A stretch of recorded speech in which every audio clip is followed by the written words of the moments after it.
12, Kian Moore loved playing football until his eyes started to hurt. He had trouble focusing, reading, even kicking a ball. He withdrew from people. Kian was going blind. I was terrified because I don't want to go blind. For 3 years, his mother took him to many doctors trying to find out why. Those 3 years were the worst of being told there's nothing we can do. So it's like, okay, he's blind. He'll be blind. What no doctor thought to prescribe through all those consultations was these. Just 2 capsules a year can save a child's sight. It can even save their life. In fact, this remedy has already saved over 5 million lives. But this isn't a medicine. It isn't a drug. This is vitamin A. But why was Kian so low in this vitamin? Well, since he was 6 years old, he'd lived on bland foods, such as chicken and chips. He wouldn't touch any fresh fruit or vegetables. He'd starve. He wouldn't care. Or if you would make him, he would vomit it. Hundreds of thousands of malnourished children are on the brink of going blind because they lack vitamin A. Most are in developing countries, and caught early, their sight can be restored. For Kian, high-dose vitamin A supplements saved the sight in his right eye, but he's permanently blind in the other. Vitamin A literally has the power to make the blind see. And yet here's the rub. Taking extra vitamin A will not offer any benefit if you already have enough. And too much is toxic. It can kill you.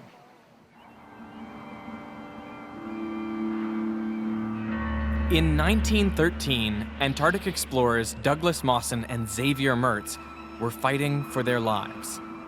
With most of their food gone, they faced a stark choice: eat their dogs or die.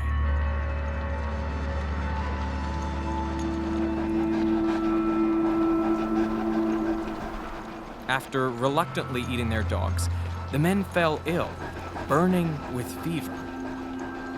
Within days, Mertz was dead. Mawson, against the odds, made it back to camp. Oh!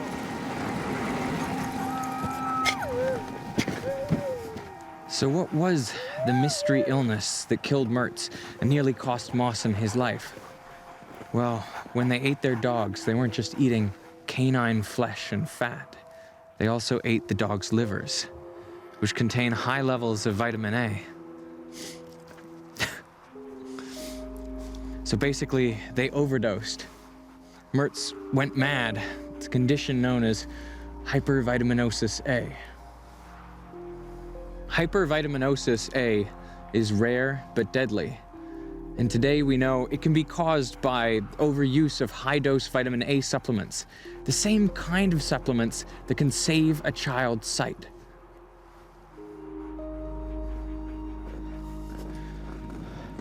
This power and complexity lies at the heart of the great vitamin story.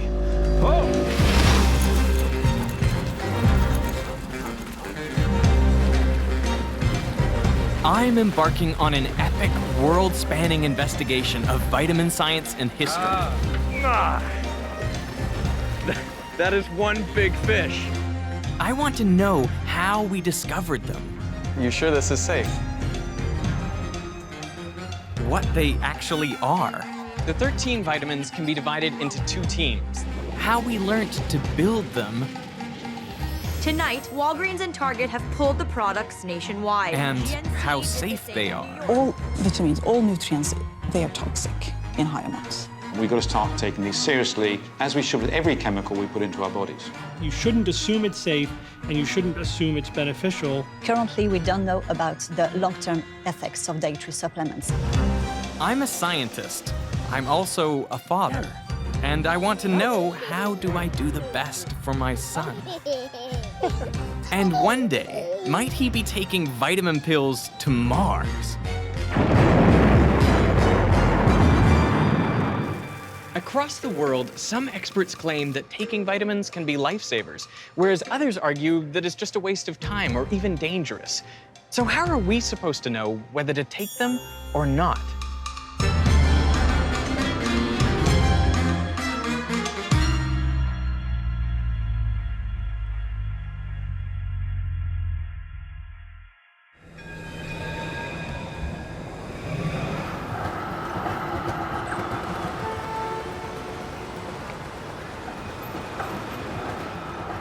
Over 1 billion of us take at least one vitamin or supplement, hoping to keep as healthy as possible for as long as possible. But most of us know nothing about them.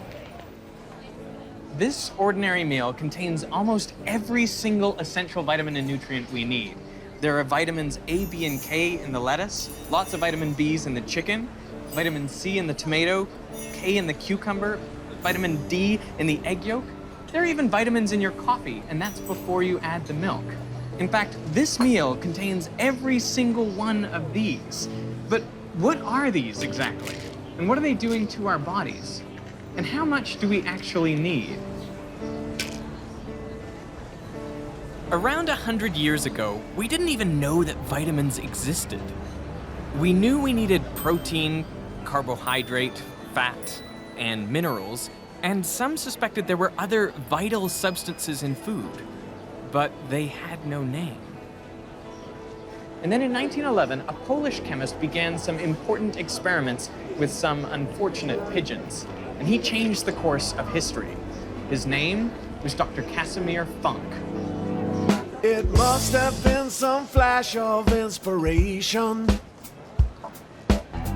rendered scientifically precise. Conclusions that he drew from observation, feeding pigeons different types of rice.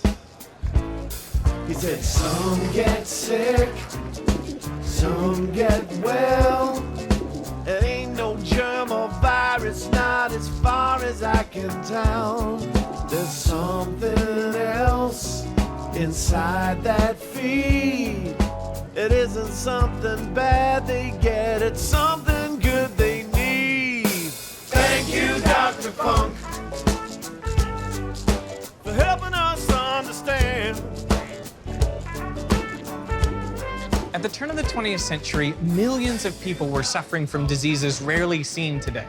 Things like beriberi, pellagra, rickets, and scurvy. Now, the thinking at the time was that it was the presence of something bad that made us sick. Germs and toxins were all the rage. When Funk fed his pigeons white rice, starch, or sugar, they became ill. But fed brown rice, they recovered. So Funk wanted to identify the substance in the brown rice that cured them. Now, Funk didn't know what this mystery substance actually was, but he invented a word to describe it. From the Latin vita, meaning life, and amine, containing nitrogen. Later, the E was dropped in English, so the word became vitamin. Dr. Funk invented a catchy word that captured a fresh idea. There was a new family of nutrients, the absence of which caused disease. Soon it became evident that they were not all amines, but the name stuck, and the word vitamin became famous, taking on a life of its own. Thank you, Dr. Funk. Over the next few decades, all 13 vitamins were identified, and soon they were synthesized and turned into pills. Little did Dr. Funk realize his vitamins would spawn a $100 billion a year industry. Vitamania had begun. Thank you, Dr. Funk. Casimir Funk, Casimir Funk.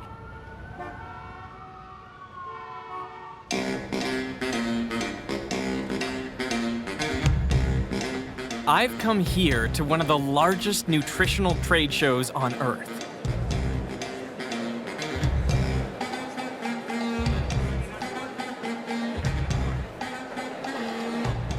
They're expecting tens of thousands of people, all buying and selling the latest and greatest in vitamins and dietary supplements. I want to see what's on offer.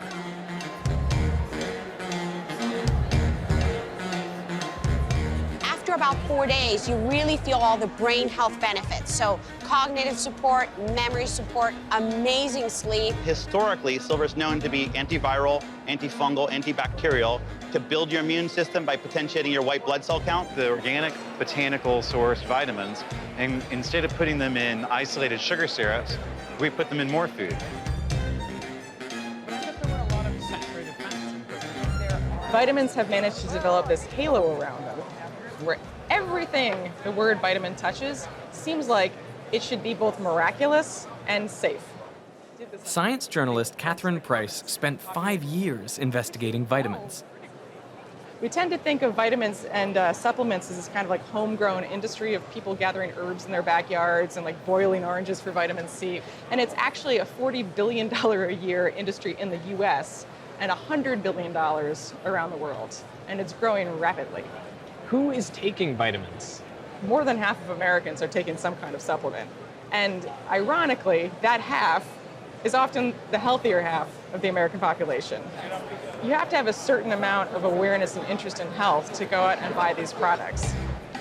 It has omega-369, and it's the only source of omega-7 in the plant source world. All of our multivitamins have a base of an omega-3 fish oil multivitamin, as well as vitamins B12 and D3. C, D, E, all your B vitamins, folic acid, you name it, it's in there. Most vitamins are self-prescribed. They're not recommended by a doctor. So we should know that the biggest category for vitamins is multivitamins. Most of us, if not all of us, have been taught from a young age or something that you take just in case. You know, just in case you don't get enough fruits and vegetables from your diet, just take the multivitamin. And I think when you talk about vitamins, a big part of the psychology is hope. What you're looking at right here is a powdered magnesium citrate formula. We have an adrenal fatigue formula that has a very heavy B complex. These are biological response modifiers. Are there like vitamins in here? Yeah, I mean, there's some. Then Catherine told me something I found staggering. How are vitamins regulated? Vitamins are not regulated the way that you would think they would be. Technically, the FDA is in control of them. But all of these products around us, all of the 85,000 dietary supplement products on the shelves, none of them are required to be tested for safety or for efficacy before they're sold. So not at all. The FDA cannot require any of these companies to test them to make sure that they do what they say or that they're not going to hurt you. And it's not just the US. In Australia and Europe as well, they're not required to be tested for safety before sale. But what about kids' vitamins? Children's vitamins are regulated the same way adult vitamins are, which is to say they're not required to be tested for safety or for efficacy before they're sold. So what you're giving your child doesn't have to be tested? So nothing? No.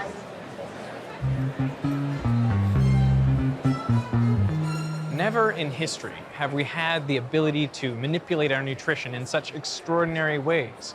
But how do we know if what we're doing is a good idea or not?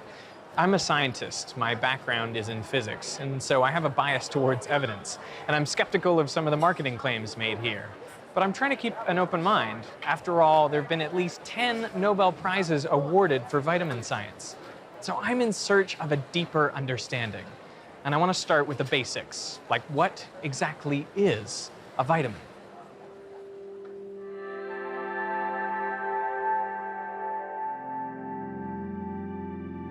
Vitamins are chemicals that are essential for life. Without them, we get sick and we can die. Our bodies can't make vitamins by themselves, so we usually get them from our food. So far, 13 vitamins have been identified, and although they share a name, these are very different molecules, and they do very different things.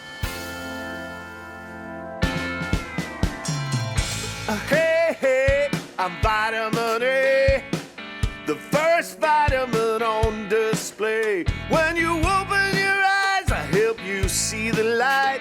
When the germs arise, I'm gonna teach you to fight. Here we come, we're the vitamin B's. We're a great big family.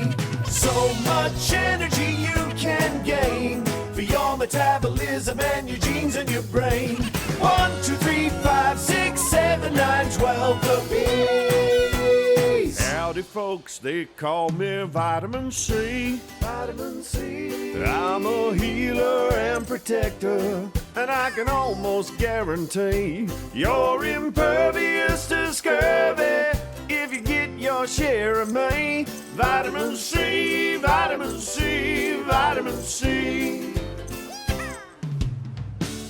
I think it's unfair.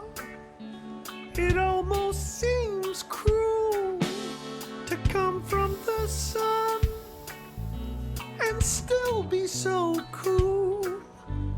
Warmest regards, Vitamin D. Yeah. Well, babe, I know sometimes it's hard to recognize when you need some help to antioxidize.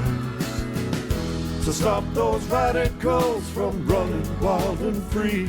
Look to me.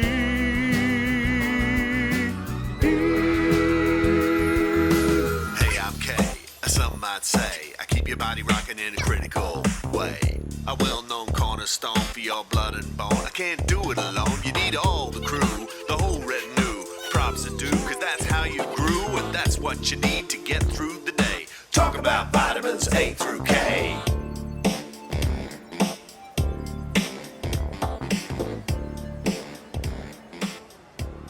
The 13 vitamins can be divided into two teams, the water-soluble team, consisting of all the B vitamins and vitamin C, and the fat-soluble team, consisting of A, D, E, and K, ADEC. So why does this matter? Well, we can get rid of excess water-soluble vitamins in our urine, but the fat-soluble ones are stored in our livers and fatty tissue. So they're the ones that can build up easily to toxic levels. What does a food data miner do? So essentially, I'm looking at all the different components in foods. So there's a lot of information. Someone who's an expert in the vitamins in our food is dietitian Dr. Yasmin Probst.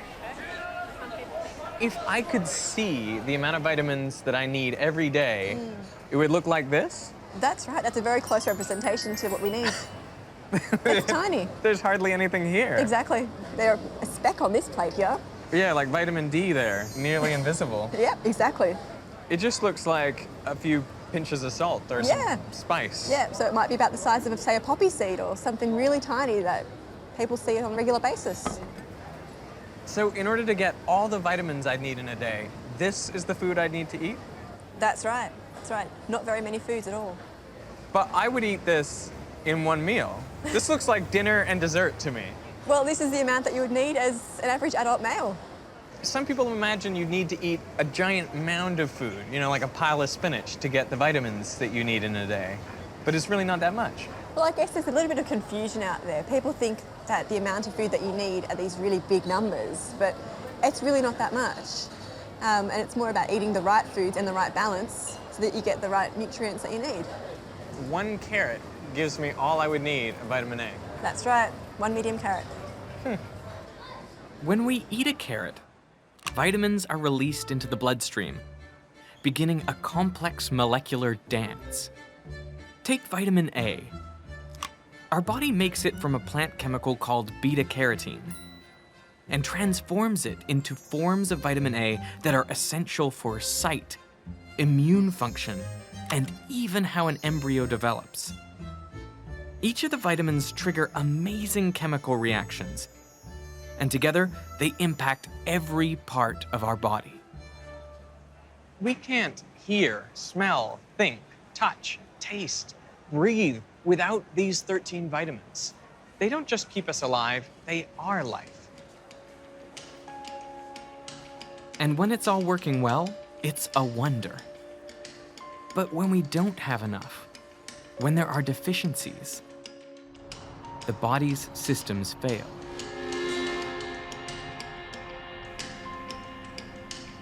I've noticed that I was getting very tired. Weakness, blood was coming out to the side of the teeth and stuff, and it started getting worse. And then I also noticed that I was sleeping a lot. Now, I'm talking about from 6 in the afternoon all the way till 10 in the morning. I mean, a lot. And so that kind of scared me. So I knew something was wrong. So that's why I'm glad I went and I seen Dr. Churchill.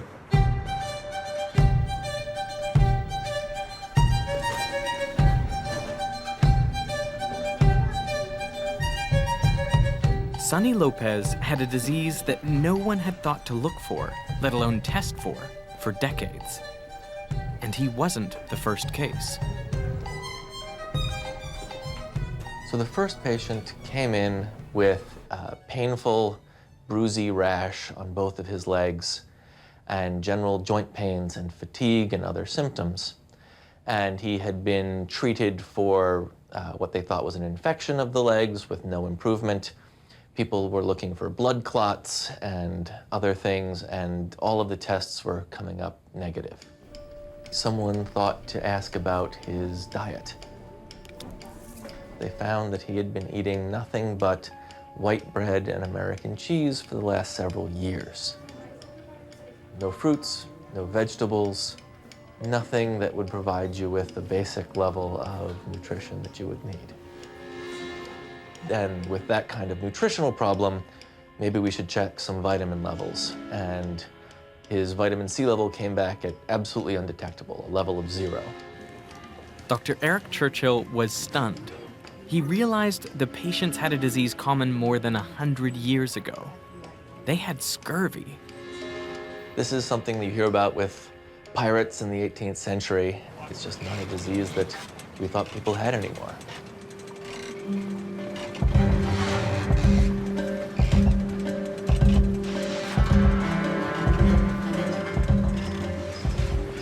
Scurvy was absolutely devastating. It's been estimated that between the late 1400s and early 1800s, 2 million sailors perished as a result of this disease. That's harder than I expected. Medical historian Dr. John Waller has studied the links between scurvy and diet. So this is a typical daily ration for a sailor in the Royal Navy in the 18th century. About a pound of very hard ship's biscuit. Then they would get something like half a pint of dried peas, then salted meat, and it would be washed down with something like a gallon of beer a day. But there was something missing from their diet. Yeah, there's something very, very significant missing. And that, of course, is vitamin C.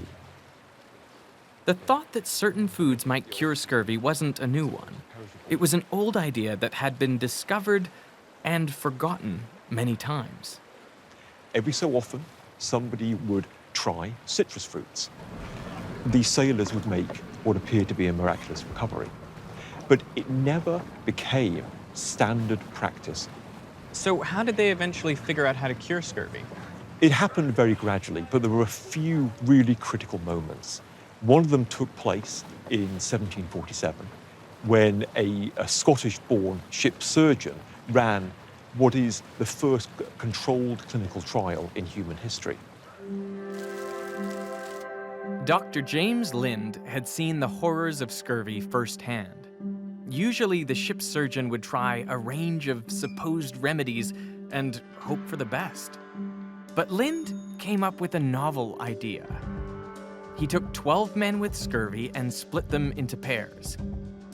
Each pair was given ship's rations plus one of the supposed cures of the time: cider, vinegar, seawater, something called elixir of vitriol made from sulfuric acid, a concoction of garlic and mustard, or oranges and lemons. The 2 sailors who had been receiving the citrus fruits had made a really remarkable recovery. Now, the 2 who had received cider were somewhat improved. The rest, they had continued to deteriorate, and they were fast on the way to dying.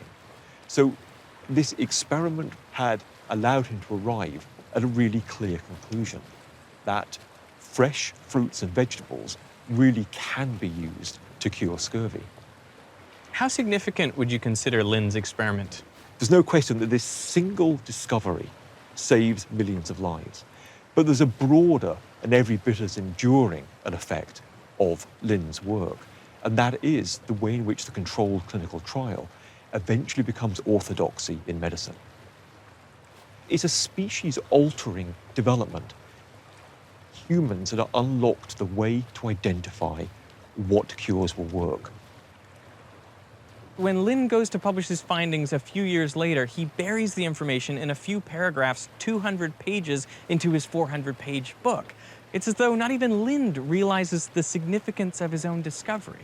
And it may have been forgotten yet again, if not for the work of a young Dr. Gilbert Blaine, who manages to convince the British Navy to supply lemon juice to its sailors. The year is 1795. That's 1 year after Lin's death and 48 years after his historic experiment. With lemons and later limes as their secret weapon, the British Navy emerged as the strongest on the globe. The supply of fruit shaped the destiny of nations, allowing us to venture out across the seas, to live and to thrive, fueled by the right nutrition.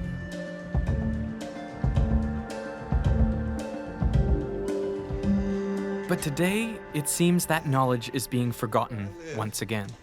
How many people live here? I'd say about 15. And how long you been living here? 5 years, Derek. That's a pretty long time. Yes, it is. This is my castle right here. Wow.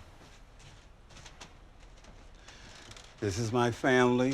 This is everybody I love. That's that? me back when I was 21. You had a lot of hair back then. Yes, that's back in the hippie days, you know. It's a beautiful family. Thanks. This is all the stuff. This is where I keep my cereal, my bread, peanut butter. The fridge is right down the hall here. Come on, I'll show you. I like to eat burgers, hot dogs, a lot of sodas, cakes, you know, bad cereals. I'm not gonna lie to you, you know, I do eat a lot of sugar. When I have my coffee, 15 sugars, 2 creams. Many people who have difficulty affording food tend to go for food that is high fat, high calorie, and very filling. If you have a limited food budget, those are the meals that will fill you up and will satisfy you more than eating fruits and vegetables. All right, Doc, how you been? Good. Good. In Sonny's case, he has got a lot of other things to worry about. And for him, making sure to eat enough fruits and vegetables is very far down on his list. I thought I had some kind of vicious disease, and I was really, really scared. Because that's an ugly word, scurvy. So once we had diagnosed Sonny with scurvy, the first thing we did was to give him vitamin C tablets to correct the deficiency. And then at a later visit, when he said he was having trouble getting those supplements, I took out my prescription pad and I wrote 1 orange every day and handed it to him. It turned out that Sonny was part of an extraordinary scurvy cluster. In the last 5 years, we've documented 30 cases of scurvy. And as far as I'm aware, that's the largest collection of scurvy cases in the developed world outside of sort of exceptional circumstances like war or refugee situations. So is it just an issue of all these people with scurvy not eating enough? It's really not. It's about the quality of the food that you eat. Over half of the people that we diagnosed with scurvy are actually obese. And so they are getting enough calories in their diet, but they are low quality, low nutrition calories. We use the phrase hypercaloric malnutrition. You know, one of the things about scurvy is that it's really not difficult to prevent. This is not a high nutritional bar to reach. And even something like a handful of ketchup packets a day contain enough vitamin C to keep you out of scurvy. Not that I recommend people get all of their vitamin C from ketchup packets, but it's enough. Surprisingly, the top vitamin C foods aren't all citrus. Kiwi fruit, strawberries, and red peppers are all rich sources. But vitamin C is fragile. It degrades with time. One study showed that, left at room temperature, 75% of the vitamin C in an apple can be lost in a week. So just over time, the nutritional content is going down. Yep, it's affected by heat, by light, by storage conditions, lots of different things. So what should you do if you want to maximize your nutrition? I think keep it fresh, keep it local. The sooner you pick it and consume it, that's probably the best. Fascination with the power of vitamin C led scientists to isolate it and determine its chemical structure. In 1937, this work won 2 Nobel Prizes and led to the world's first synthetic or artificial vitamin. So where do you think the vitamin C in your pills comes from? This is the last remaining manufacturing plant for vitamin C in the Western world. The vast majority of vitamins produced today are synthetic. That is, they're man-made in chemical factories. And in general, the goal is to duplicate the exact structure of the naturally occurring vitamins. Now, we'd hoped to show you how that's done here, but after 12 months of negotiations, we've not been able to film inside. So instead, to understand how to create a vitamin, we're gonna have to make our own. To build a vitamin, you need raw materials. And believe it or not, at least 8 vitamins can be synthetically created from fossil fuel products, like coal tar. They contain components like acetone, found in nail polish remover, short-chain alkanes, found in petrol, and various aromatic rings, found in bitumen. The idea is to rearrange these building blocks into more complex chemical compounds, actually building vitamins. Precision matters, as a single bond can alter function. Not all synthetic vitamins come from fossil fuels. For example, if you extract sugars from corn syrup, ferment them with bacteria, and add a chemical reaction, you have synthetic vitamin C. Most synthetic vitamins are chemically identical to the natural form, but without the fiber and micronutrients that come with food. The end result is a vitamin made not by a plant, but in a plant. It's far more efficient and cheaper to produce vitamins on an industrial scale. Today, more than 80% of the world's vitamin C is made in China. And it's pretty hard to work out where all of the raw materials for vitamins come from, but most are produced unquestionably like this, synthetically. And then they're sent out across the globe to manufacturing plants ready to be turned into vitamin pills.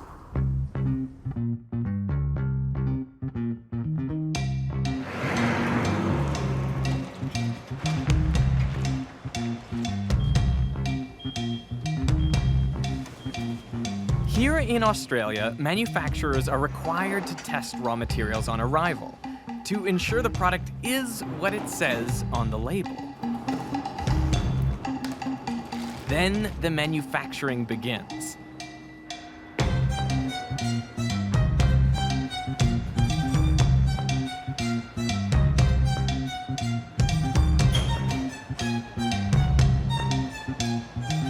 The raw vitamin material is blended with additives and binding agents. A different recipe for a different product. Given the amount of vitamin needed is generally tiny, what makes up the rest of the pill? Well, inactive materials like cellulose, sugars, or rice flour are often added to provide bulk and to help the tablets dissolve in the gut. Colors and flavors can also be added to make the tablets more palatable. The manufacturing process is similar for most synthetic vitamins, depending on the end product being made. Thousands of generic-looking pills then fill containers, and the distinctive packaging takes place. The vitamins are now branded and they're ready to hit the market.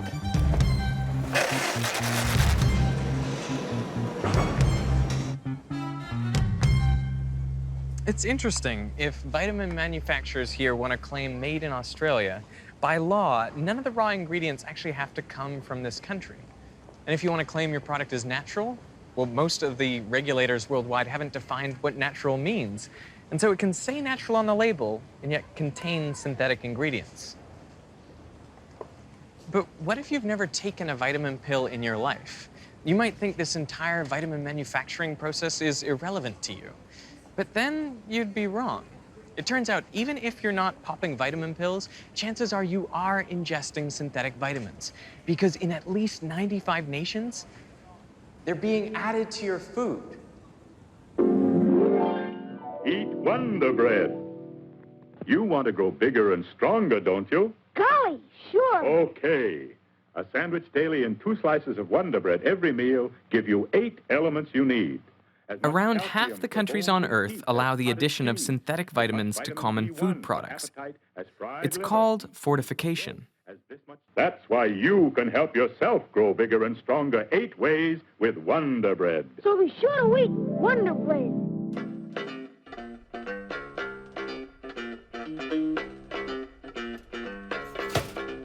In places like the US and Australia, fortifying bread flour and margarine is required by law. And companies often decide to add vitamins, mostly from the B family.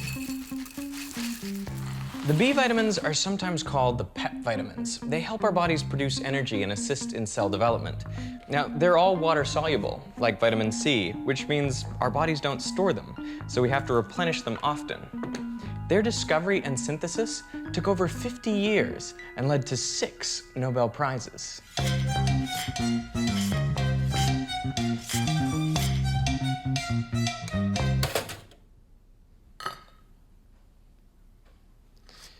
One of the vitamins added to bread is B9, better known as folate.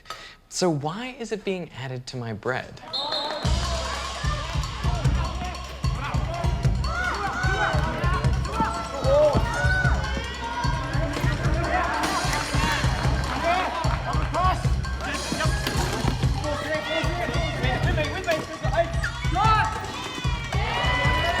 At 29, Kim Robbins is an international wheelchair basketball star.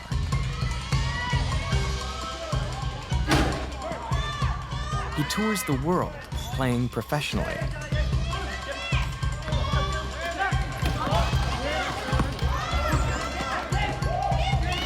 His body and entire life has been shaped by the power of folate.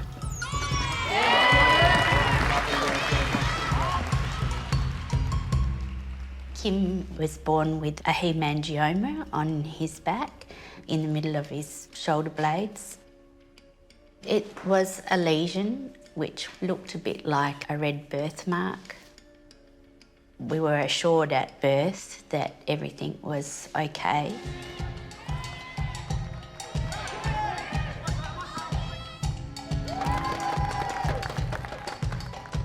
And it wasn't until he was 6 months when flags started to be raised that he wasn't perhaps meeting all of his milestones.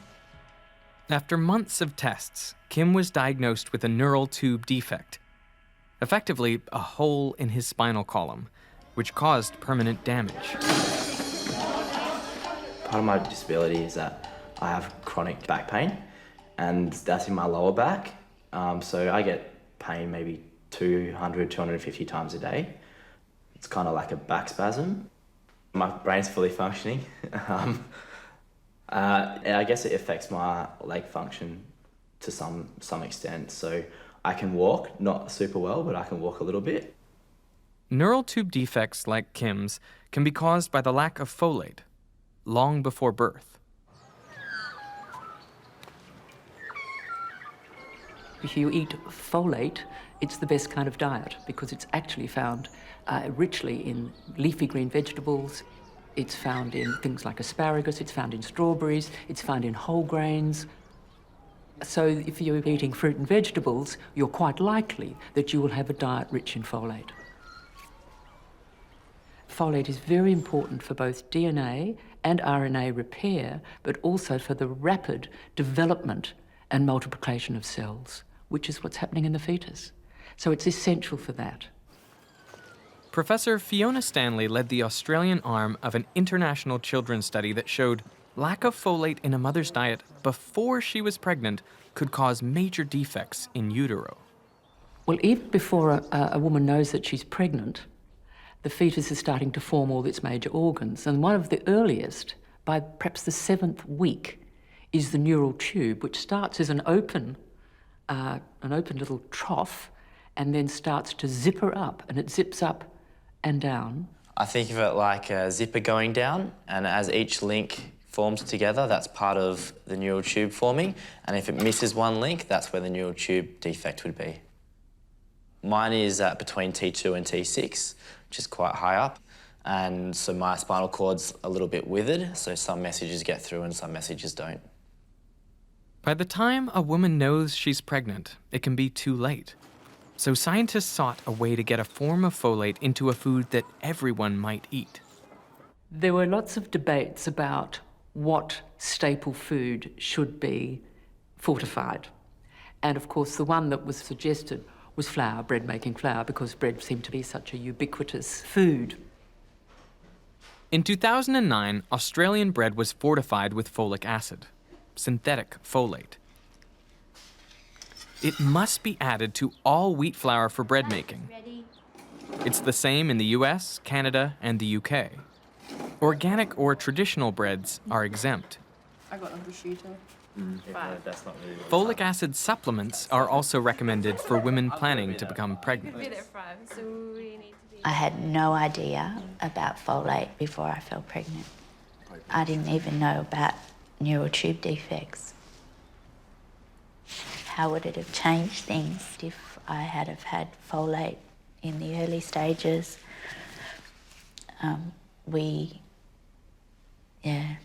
That would have been a huge difference. Maybe Kim wouldn't be like this. I won't know. I can't change what's happened. It's happened, and I can't blame myself for that.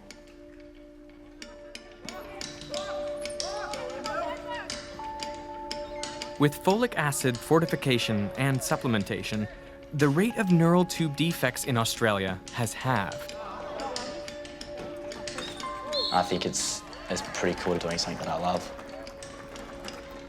A lot of people ask me, if you could, would you prefer not to be in a wheelchair? And I always say no, because maybe I never would have done all the things that I've done, and I'm always fairly satisfied with where I am and where I'm going.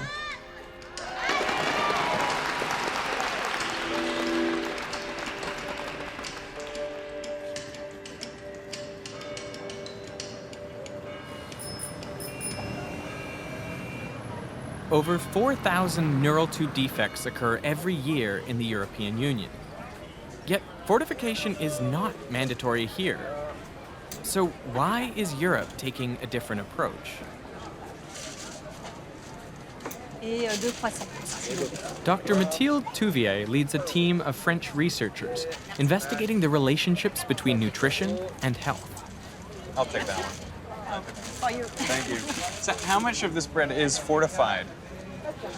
No bread is fortified. In France, we don't fortify the flour with anything. But you have the same problems here with neural tube defects. Yes, sure. In fact, it is recommended for women who want to get pregnant or at the beginning of pregnancy to increase their intakes with vitamin B9 to prevent these birth defects. But why not just put it in the bread? No, the bread in France is quite a secret and traditional product, and no, it's not transformed. But do you add vitamins to any foods? Yes, there are fortifications of food with some vitamins or minerals, but it's not mandatory. It's at the discretion of manufacturers. A lot of people around the world are worried about getting too few vitamins. Your concern is too many. Yeah, it depends on the country, such as France or Europe. You don't have problems of deficiency in general. You really have much more problem of excess in sugar, salt, and so on, and maybe excess in vitamins. If you take fortified foods, staple foods rich in vitamins, minerals, and dietary supplements, maybe you can reach excessive intakes. The fortification of food by governments is the result of a careful assessment of potential risks versus benefits. But these days, industry can modify almost any food or drink with additional nutrients without the same scrutiny. In the United States, you can find a claim about the thing that these products brings you 200% of what you need per day. And if the recommendation is 100%, why taking 200%? And American people are used to such claims, and they are used with this idea of too much of the thing is really better. In Europe, we really don't have this state of mind. Today, there is one vitamin in particular that's increasingly being added to our food, vitamin D. Low vitamin D has been linked to cancer, heart disease, dementia. It's been linked to over 100 different conditions. There are some who claim we're in the midst of a global vitamin D deficiency. So how do we decide whether we need extra vitamin D or not?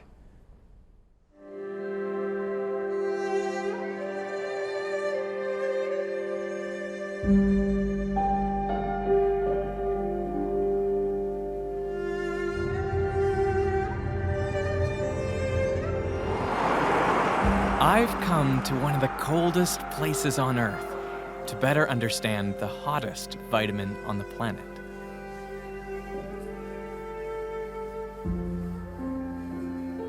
For centuries, a mysterious and horrible condition affected thousands of children all around the world. Their bones grew weak and broke easily, and many were deformed, many died. They called the condition rickets, but no one knew what caused it. Oddly, here on the Norwegian coast, fewer cases were reported, so an important clue appeared to be fish.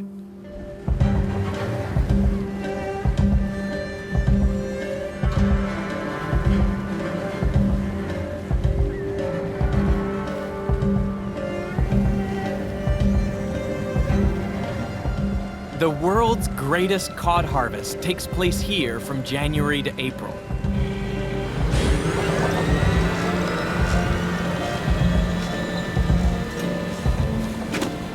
Millions of tons are caught, their flesh helping feed the world. Whoa. Ah. That is one big fish. But there's another bounty. A powerful traditional medicine called cod liver oil. Here in Norway, the stories of the healing powers of the cod liver oil go back more than 1,000 years. It was a key part of the Viking diet, prized for its strength-giving qualities. The Norse called it the gold of the sea. This is messy business.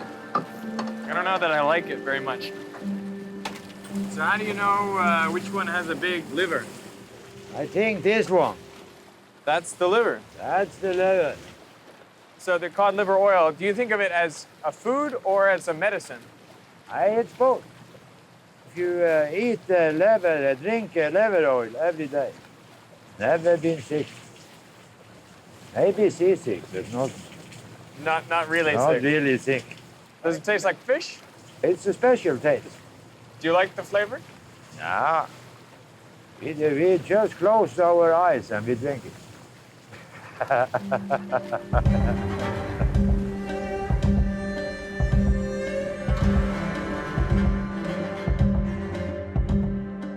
There are hundreds of thousands of heads and tails strung out on drying racks across almost every village. And it's incredible to see the scale of the cod fishing here. And the smell. The stench of cod blankets entire villages. The locals say it's the smell of money. But the value of cod and their livers goes far beyond money. It's also about health.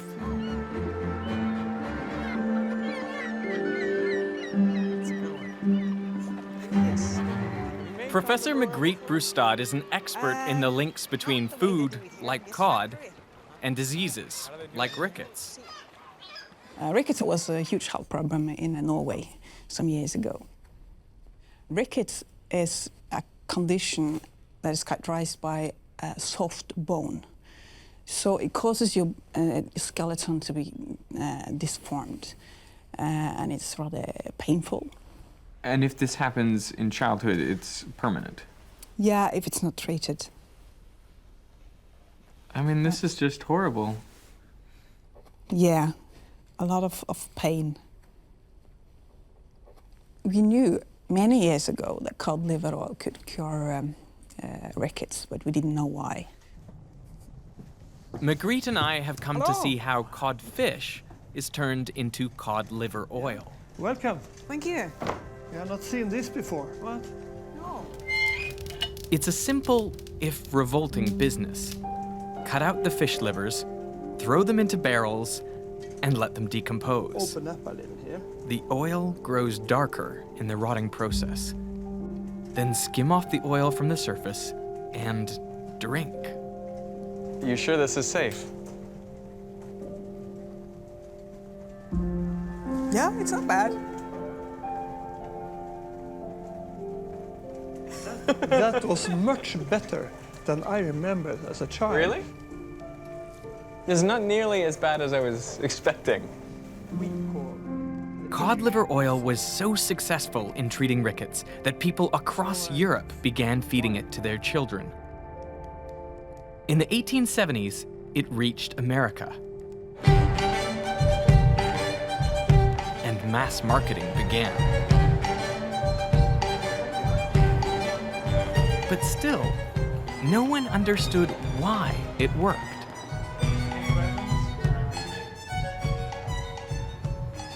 In the early days, cod liver oil was mostly marketed as, again, a kind of product that would help build flesh. In fact, this one product here, Scott's emulsion, one of the biggest cod liver oil products. Scott started making this product in the 1870s. He really believed in advertising, and he was able to make a fortune off this particular product. You know, the important thing is if you're marketing this, you want people to take it as much as possible. By the late 1890s, the cod liver oil industry was booming. But the marketing ran decades ahead of the science. It wasn't until 1913 that biochemists Elmer McCollum and Marguerite Davis proved the existence of an essential nutrient in cod liver oil. They called it fat-soluble A. A simply for the first vitamin. McCollum later identified another vitamin in cod liver oil, fat-soluble D, the fourth vitamin. And McCollum proved it was vitamin D that cured rickets. So you have this new scientific knowledge coalescing with what is already kind of a market out there. So if you're marketing this stuff, I can't imagine anything better to come along. It's pretty incredible, right? It is pretty incredible. And there were hints of something else at play. In 1920, microbiologist Harriet Chick carried out an experiment with children. Half were given cod liver oil, the other half were not. As expected, the children given the oil didn't develop rickets. But then Dr. Chick noticed that children with rickets who spent time outside in the sun healed rapidly. She determined that cod liver oil and sunshine both cured rickets. And vitamin D is the link.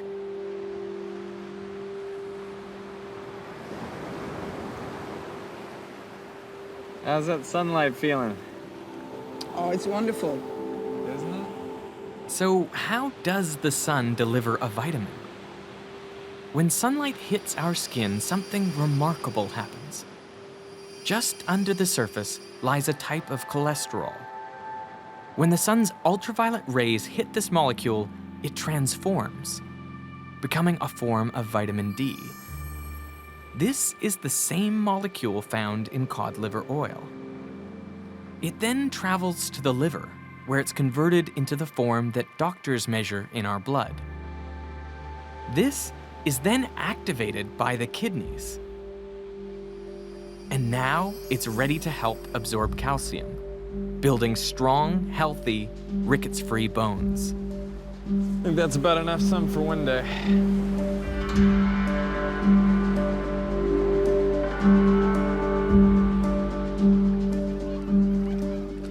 But here in the far north, during the dark winter months, there's a distinct lack of sunshine. So to get enough vitamin D, over generations, people have devised rather remarkable meals to compensate.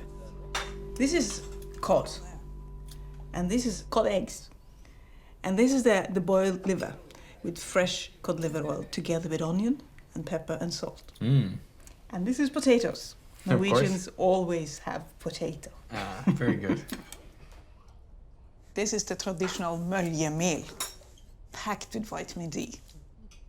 So one meal of this will give you 16 up to 20 daily doses of the recommended amount of vitamin D. This has kind of saved our vitamin D health in the north during the dark season. But not everyone likes oily fish, let alone fish livers and cod liver oil. So scientists invented something far more palatable. So the first really important vitamin pill is this Oscadol. And this was developed actually by Casimir Funk. We've solved a big problem. That messy, nauseating oil is now a nice little pill and even sugar-coated. So cod liver oil really started this whole vitamin explosion. Yes, cod liver oil really is the beginning of it. With the new pills readily available, the era of cod as a key source of vitamin D was ending. And soon, the vast majority of vitamin D would be created in an utterly different manner from an utterly different beast.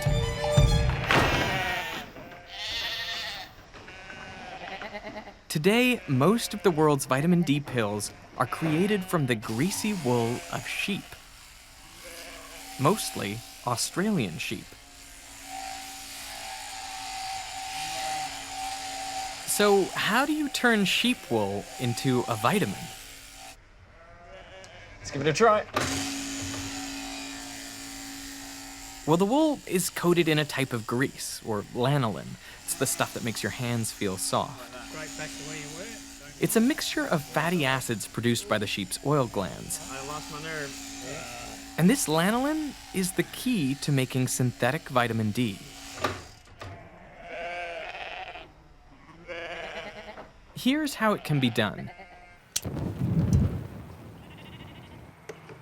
The lanolin is separated from the wool by boiling in hot water and detergent. Around 15% of the lanolin is a form of cholesterol, like the cholesterol under our skin.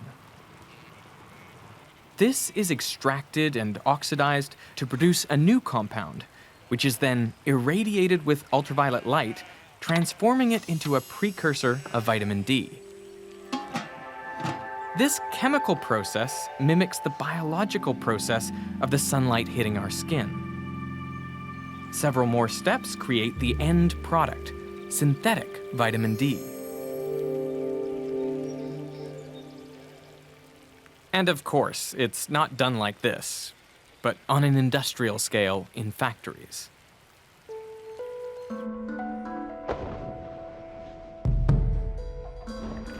Chemists from the University of Melbourne calculated that you can make a lot of money from a sheep's fleece. Online, vitamin D3 can sell for about 50 Australian dollars per gram. But packaged in pill form, it can sell for around $3,700 per gram. This makes vitamin D far more valuable than gold. But the million-dollar question is, should we be taking vitamin D pills?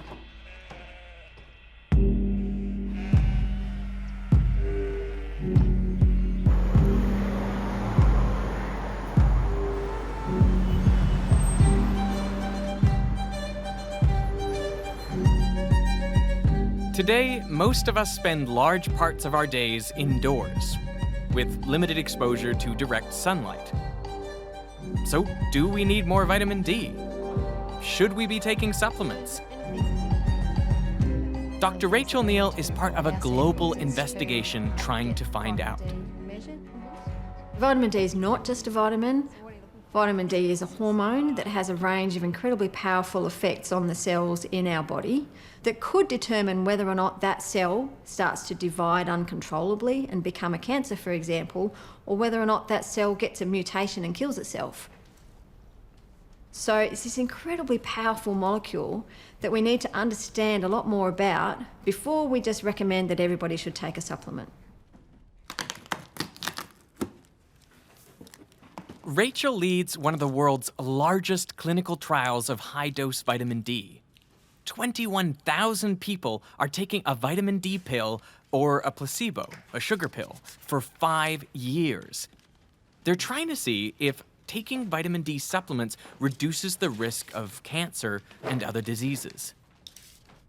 I think the general public have a perception that vitamin D is proven to be beneficial for a whole range of different health outcomes like cancer and cardiovascular disease. And the reality is that we know vitamin D is incredibly important for our bones, but beyond that, we don't yet have proof.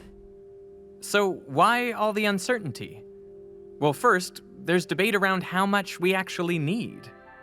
Vitamin D is measured in our blood in units generally called nanomoles per liter. Experts agree that below 25 is considered deficient, but knowing what levels are sufficient is trickier. A level over 50 is generally thought to be enough for good bone health for most people, but others argue for 75 or 100 or even higher. It's worth noting that the US uses a different measure, nanograms per milliliter, and like metric versus imperial, this can cause international confusion. So we don't yet have a single number that is accepted by all organisations and all scientists and all doctors around the world. There's also controversy around blood testing, with studies showing different labs can get very different results.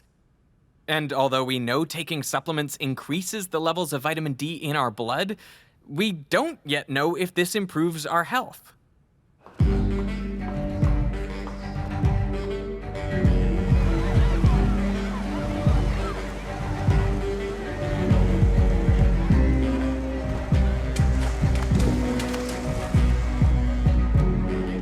We don't know what vitamin D does yet. We've got hints about what vitamin D might do, but what we don't know is whether Different kinds of studies are revealing different kinds of clues. But these people are getting a fair amount of vitamin D. They are. Vitamin D studies are often observational, meaning they observe the world as it is. For example, people with cancer often have low levels of vitamin D in their blood. The link is clear and potentially important. But it doesn't tell us if low vitamin D caused the cancer or if the cancer caused low vitamin D. To work it out, we need to do the kind of study pioneered by James Lind back in 1747, the randomized control trial. Take a group of people, divide randomly in two. Give vitamin D to one group and a placebo to the other. Then, if you see a difference between these groups, you know it was caused by vitamin D. And better still, do this at scale. The more people in your study, the more confident you can be of the results. Rachel's results are due in 2021. Very exciting, but currently the jury really is out on what we should be recommending to the population.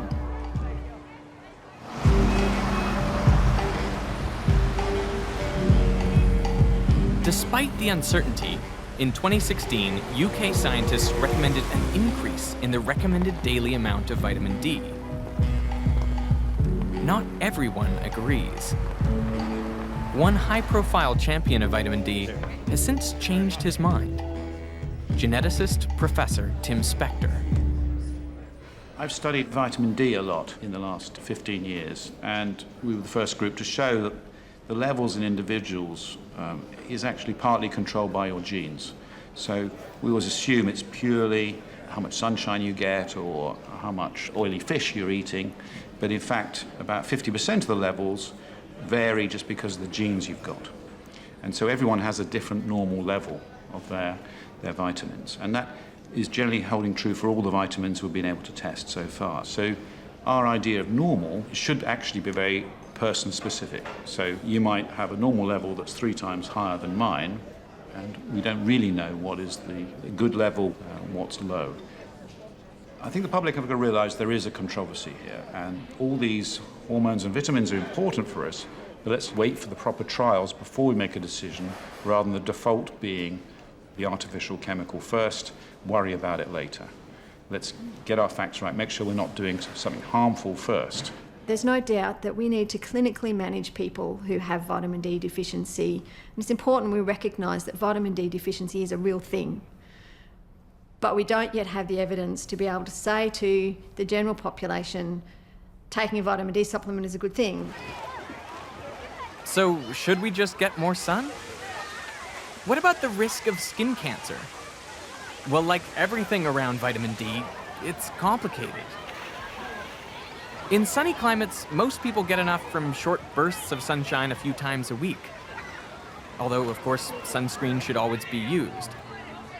And in less sunny places, well, more deliberate sun exposure may be needed. Or your doctor may recommend supplementation. Vitamin D is powerful, no question. But can we get too much of a good thing?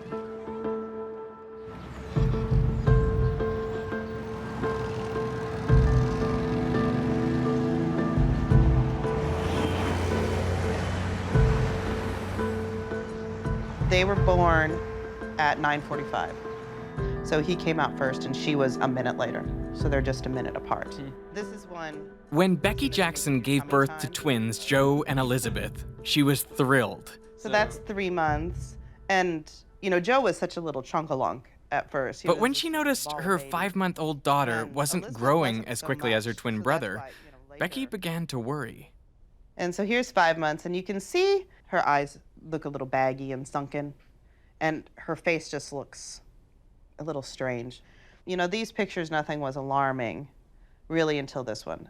Suddenly, things took a turn for the worse. Elizabeth wasn't gaining weight, and she just wouldn't eat. I noticed one day when I was changing her diaper that her stomach looked sunken. I could see the bottom of her rib cage, and her skin looked and felt strange, almost like pizza dough. Becky took her to the doctor for blood tests. The next day, the doctor called. She said, "You have to go to Children's Hospital right now. Her blood's, everything is all over the place. Things that are low should be high, things that are high should be low. Nothing is where it should be."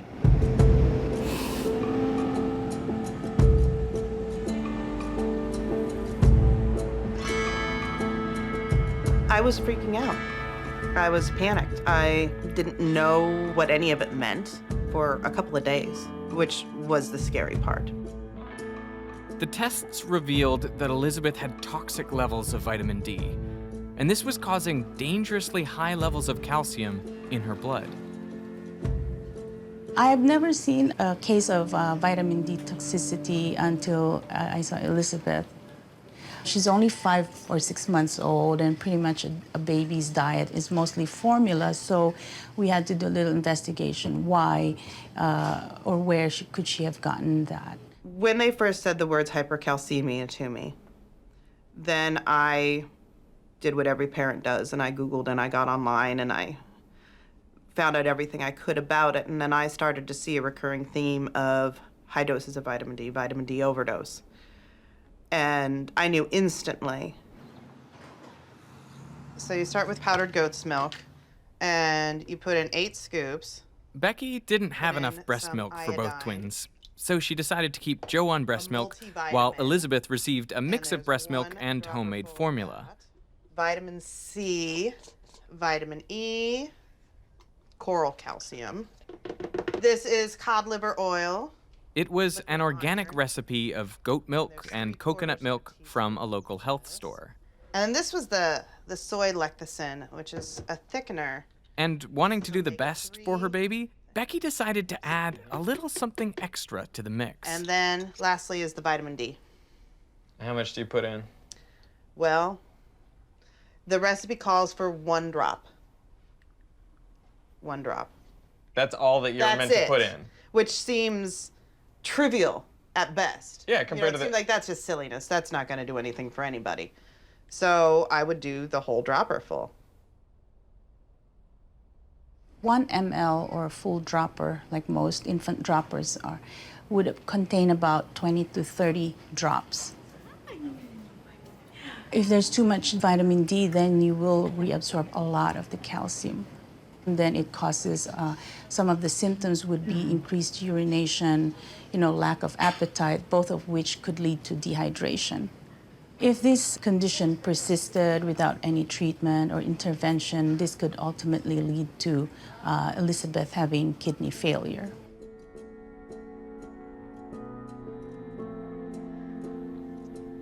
And then this was in the actual hospital with the feeding tube, but she's rounded out, she's plumped up, and has started to look normal again. It took 10 days in hospital to stabilize her levels. I felt very guilty. I did this. This is something that I did.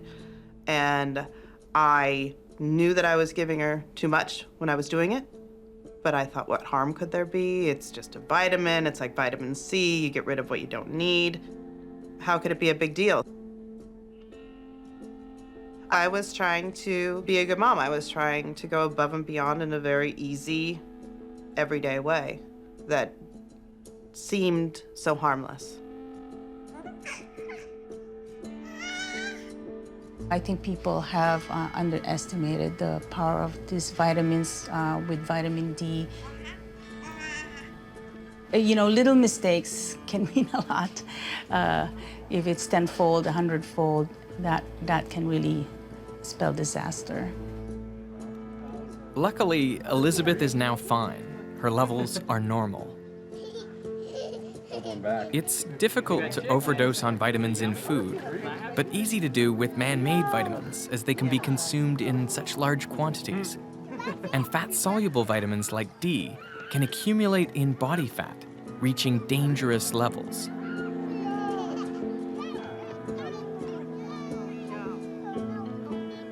Becky Jackson and her family are not alone. In 2015, the U.S. Poison Center reported over 3,000 calls concerning children under 6 who had taken too much vitamin D.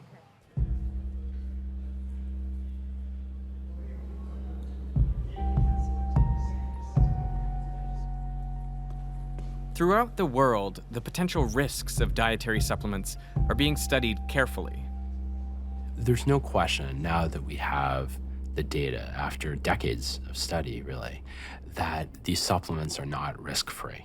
And in America, supplements send tens of thousands of consumers to emergency departments every year, and thousands of hospitalizations every year are due to serious side effects of supplements.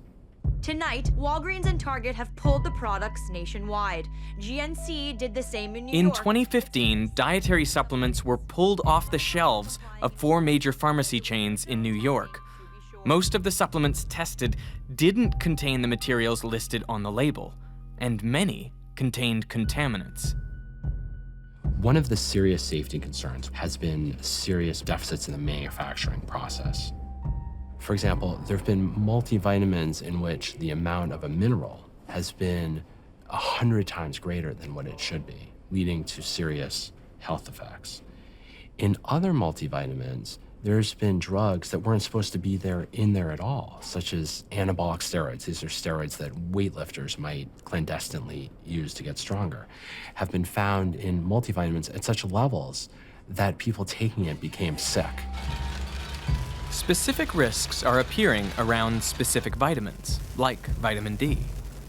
We're seeing levels of 5 times, 10 times normal in the blood of my patients when I see them with osteoporosis, and studies are now showing these people are actually more prone to fractures. They're more prone to falling down.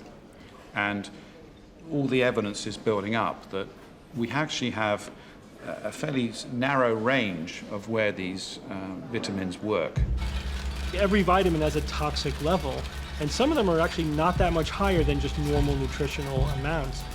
I see patients all the time who have vitamin B6 levels in the toxic range, and it can cause nerve damage, for example. In the 1990s, studies testing a form of vitamin A were halted when it became clear that participants were at an increased risk of dying. That really shocked, I think, almost everyone. We need to look at the type of supplement, we need to look at the amount of supplement, we need to look at who it's being given to. And it does seem that there are some places where vitamin supplements can definitely provide benefit. There are a number of places where they can provide some harm, and there are a lot of places where we're still not sure what the outcomes will be. So the big picture is that these products are not entirely safe. It's not that they're going to harm everyone who's going to take them, certainly not. For the majority of people aren't going to experience any adverse effects. But my concern is this: if these products are offering none to almost no benefit to a healthy consumer, but posing a small risk of harm, why should we be recommending them, and why should consumers be using them? Now, there's no question that medicines can have dangerous side effects and complications, but they're clearly stated on the label, and doctors know to look out for them. It's a known risk. The issue with vitamins and dietary supplements is that they're perceived to be risk-free. Yet there can be complications, there can be side effects, and there can be bad products. It's not a no-risk proposition.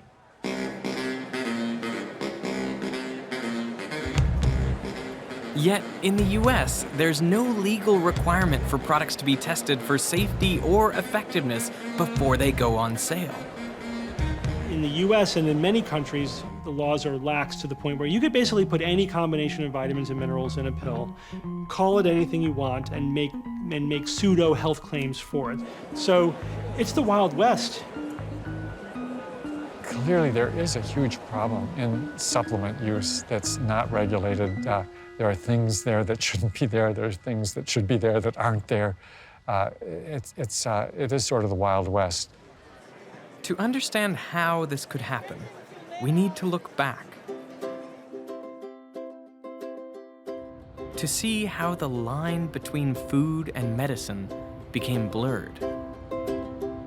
Well, let's talk about the U.S. government of 1938.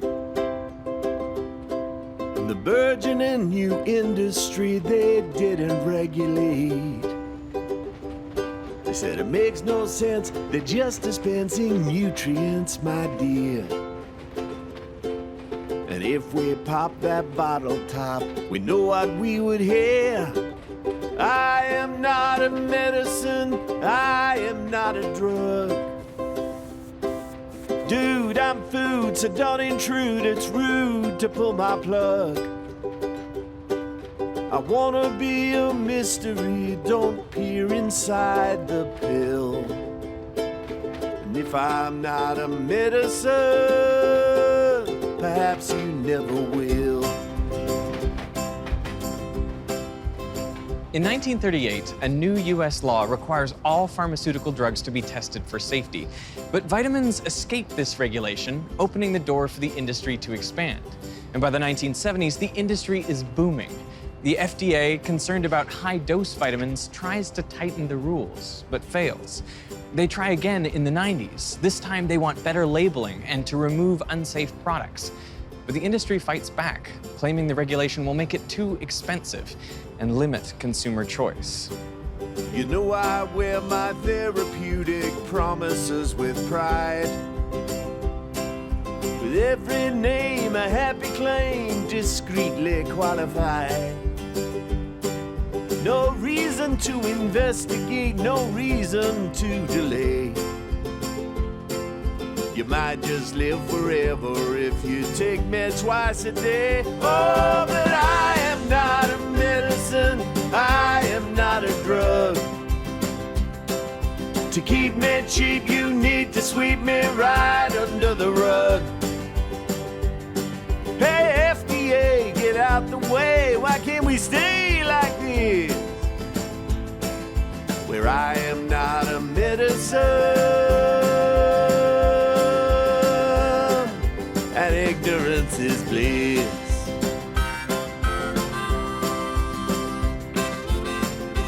In 1994, a new US law is passed, forbidding the testing of dietary supplements for safety or effectiveness before sale.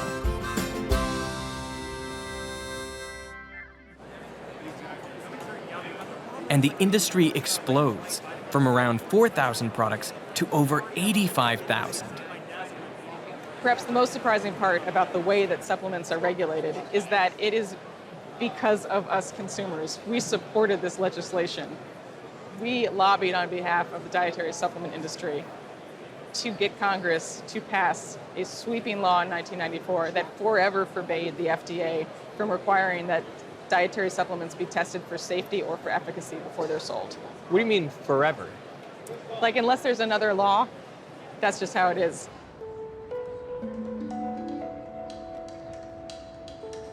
Different countries have different regulations.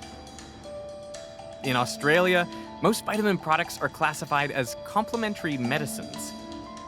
Manufacturers must certify that they use low-risk ingredients, products contain what they say they contain, and they have evidence to back up health claims. But it's a trust-based system. Products don't have to be proven safe or effective before they go on sale. In Europe, vitamin products are regulated as food supplements, and again, they don't have to be tested before they go on sale. However, the laws are tougher. To claim a health benefit, for example, manufacturers must show proven scientific evidence. And in France, high doses of vitamins generally need a medical prescription. But increasingly, people are buying their vitamin products online.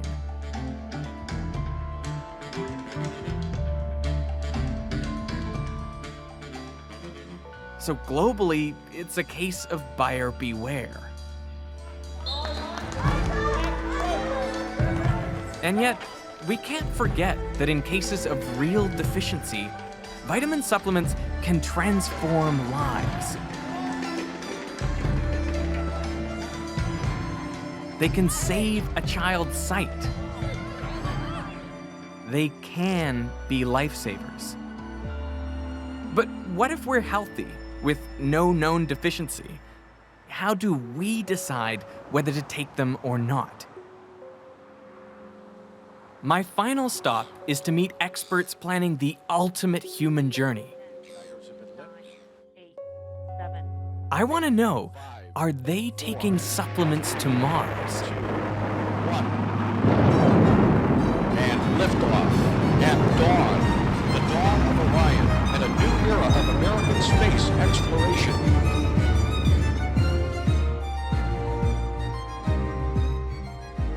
NASA is preparing to send humans to Mars around 2030. Imagine a 3-year round trip with only the food you have on board to survive. They can't go down the street and go to a restaurant if they don't like what you provided. They can't go to the grocery store and have hundreds of choices. So this is where we freeze dry the products. Dr. Grace Douglas leads NASA's research into the nutritional needs of astronauts. The focus is on taking whole foods into space. Dryer, and all of our freeze-dried foods get made in this lab here, so cooked like you would at home, and then they get put in here, frozen, and the moisture gets pulled out of them. In flight, they'll add the water back, and it rehydrates to be just like the meal it was before we pulled the water out. Some of the vitamins actually do really well through this process.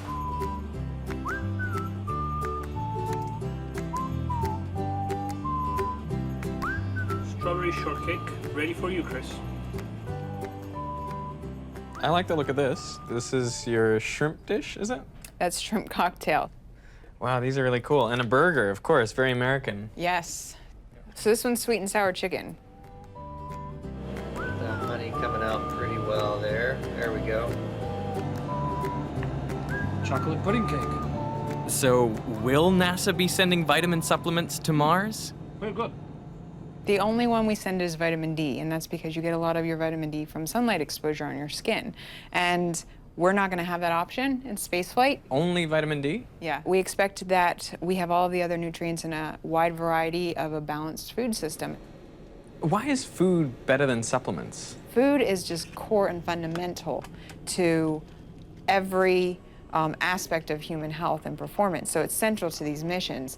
And there's really no way, because there's so many different vitamins in food, there's so many things that you're getting that you can't replicate at this point in a pill. Okay, there we go. It says 75, so we're gonna put in 75. I mean, to me, it feels like the linchpin, right? Yeah.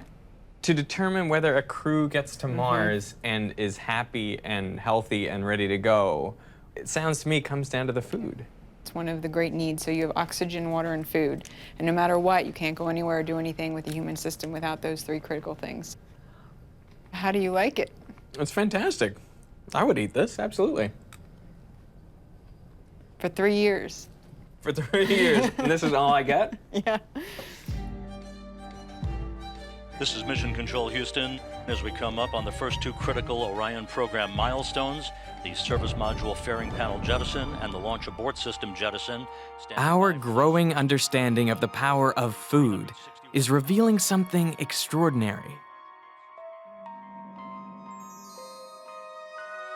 As well as the 13 vitamins, there are thousands of other chemicals in food, a multitude of molecules working in complex and often mysterious synergy.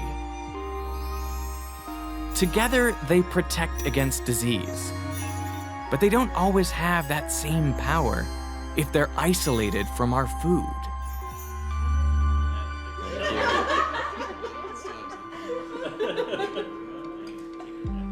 At this point in time, we can't begin to think that a supplement could replicate what we would get from a food or replace whole foods in our diet.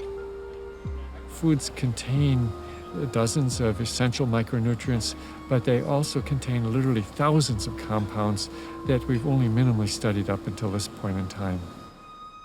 Even if it's comfortable to think that this pill will solve many health problems of the daily life and will prevent long-term chronic diseases, it's not true and it's not proven for the moment. And what is proven are the relationship between diet and health. I actually think it's unfortunate that there's been so much hype and pseudoscience around vitamins. So you have people who are evidence-based, science-based, who think, oh, vitamins are all nonsense. It's like, no, they're not, actually. It's science, it's nutrition, it's medicine. What's nonsense is overhyping vitamins or pretending that there's something that they're not.